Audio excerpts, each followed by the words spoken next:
Halo semuanya, perkenalkan nama saya Maria Florentina Mulia. Saya kelas 10I dari SMA Kelas 1 Franciscus Xavierus Ruteng. Pada kesempatan ini, saya akan menjelaskan materi mengenai keberagaman Hindu-Buddha di Indonesia.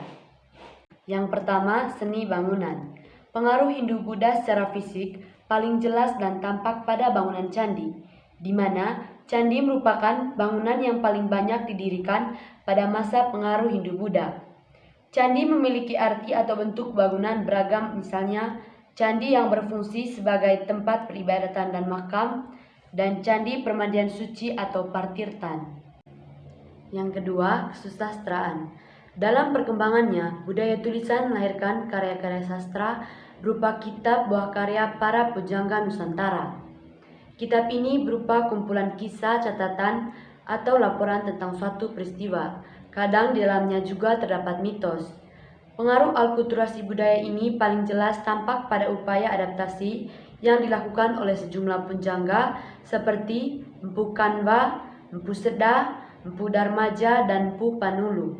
Mereka melakukan adaptasi terhadap epik Mahabharata dan Ramayana disesuaikan dengan kondisi pada masa itu. Yang ketiga, bahasa dan tulisan. Pengaruh Hindu-Buddha mengantarkan masyarakat Indonesia kepada budaya tulis atau zaman sejarah. Budaya tulis itu menggunakan bahasa Sanskerta dengan huruf Pallava atau jenis tulisan yang digunakan di bagian selatan India.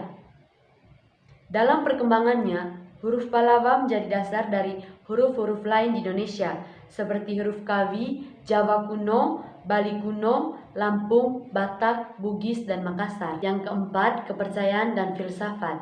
Kepercayaan yang berkembang di Indonesia sebelum dikenalnya agama Hindu-Buddha adalah kepercayaan yang bercorak animisme dan dinamisme. Seiring masuknya pengaruh agama Hindu-Buddha, maka masyarakat Indonesia pun menganut kedua agama tersebut. 5. Sistem pemerintahan. Pengaruh kebudayaan Hindu-Buddha di Indonesia mengubah sistem pemerintahan yang ada di Nusantara. Awalnya sistem pemerintahan bercorak kesukuan dan kerakyatan menjadi monarki dan hierarki atau tingkatan yang jelas. Struktur pemerintahan monarki berlaku umum di semua kerajaan Hindu-Buddha yang pernah muncul di Indonesia mulai dari Kerajaan Kutai, Majapahit.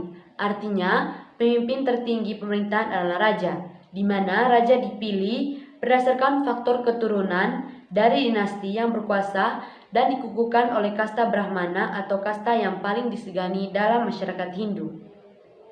Jadi, itu adalah beberapa informasi mengenai keberagaman Hindu-Buddha yang ada di Indonesia. Semoga informasi-informasi tersebut bisa berguna bagi kita semua. Terima kasih dan salam sejahtera.